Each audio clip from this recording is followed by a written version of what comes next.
Essa placa é uma placa fabricada por uma empresa chamada Gigabyte. O modelo dela é GA965QM, é uma placa de ótima qualidade, é uma placa de qualidade muito boa, porque ela tem algumas coisinhas a mais em relação a outras placas do mercado. É por isso que a gente escolheu essa para dar o curso. Então, como vocês podem observar, aqui nós temos o soquete, onde vai o processador. Esse soquete aqui é aquele que você põe o processador e trava ele aqui, ó. Ou seja, nessa placa aqui o processador não tem pininhos, ele só tem os contatos embaixo porque no soquete tem as lâminas. Então aqui vai o processador. Esse CI grandão que está do lado do processador, o maior CI que tem na placa, é um chipset.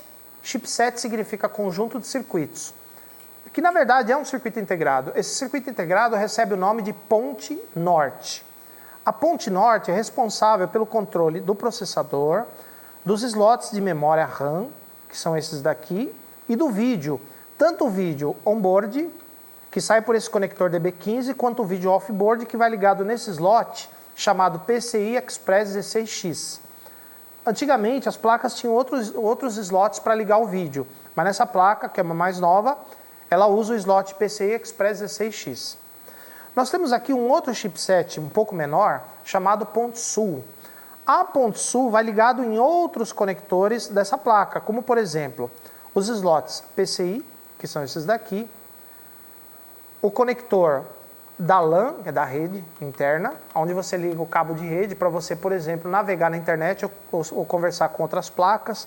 A quantidade de transistores MOSFETs que tem aqui nesse circuito varia de uma placa para outra. Em geral, quanto mais transistores tiver aqui para alimentar o processador, a placa é de melhor qualidade. No caso dessa placa especificamente, nós temos 4 estágios para alimentar o processador. Como é que você identifica os estágios? Cada estágio é identificado através de uma bobina dessa. Como aqui nós temos 4 bobinas, então são 4 estágios para alimentar o processador. Essa bobina não conta porque ela está do lado do conector, ela não faz parte desses estágios aqui. Então 1, 2, 3, 4. Se tiver 3 bobinas, são 3 estágios, se tiver 2, são 2 estágios. Isso vai variar de acordo com a qualidade da placa. Inclusive, nas placas de grande qualidade, você vai encontrar um dissipador de calor enorme em cima de todos esses MOSFETs aqui, ó. Daí, para você acessar os MOSFETs, você vai ter que tirar o dissipador. Agora que nós ligamos e energizamos a fonte aqui, nós vamos testar primeiramente esse circuito que alimenta o processador.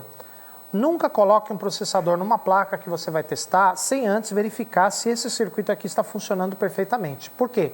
Porque se tiver alguma coisa ruim nesse circuito, ele pode queimar o processador. Então a primeira coisa que a gente vai fazer é medir a tensão de 12 volts nos drenos de cada transistor daqueles que fica na linha de 12 volts. De cada conjunto, são 4 conjuntos, então são 4 transistores que você vai medir no dreno a tensão de 12 volts. Normal, nos 4 nós temos 12 volts. Agora, em cada par desses transistores que ficam embaixo, no meio deles nós temos uma tensão aqui, ó, de 1 volt, 1,02 volts. Isso porque a placa está sem processador. Quando a placa está com processador, de duas uma, ou ele vai dar uma tensão diferente, porque cada processador trabalha com uma determinada tensão, isso aí depois o professor Hoffman vai explicar o porquê, ou então não vai dar tensão nenhuma aqui, porque tem placas que quando não estão com processador, esse circuito aqui não fornece nenhuma tensão. No caso dessa ele fornece 1,02 volts. Aqui, ó, em cada um dos pares dos transistores que estão embaixo. Então começando com esse transistor aqui, vamos começar com esse conjunto aqui, ó.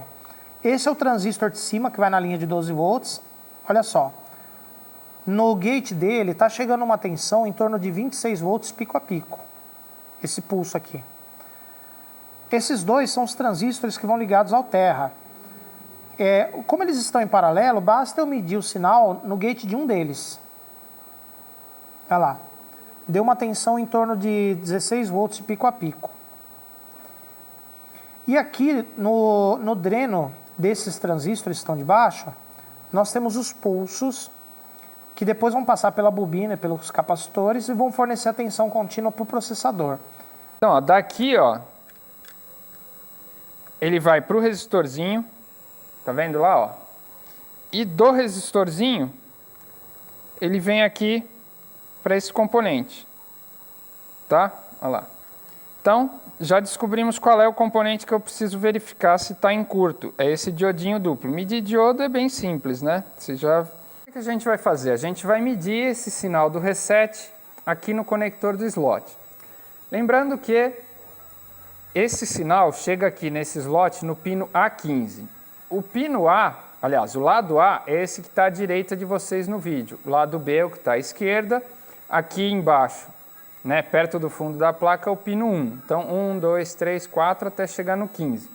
Então, no momento, a placa está desligada, ele está em nível baixo. Agora a gente vai ligar a placa e ó, ele subiu, tá vendo? Agora ele está em nível alto. Significa que ela recebeu o sinal de reset. Então, pelo menos até aqui, esse sinal está chegando.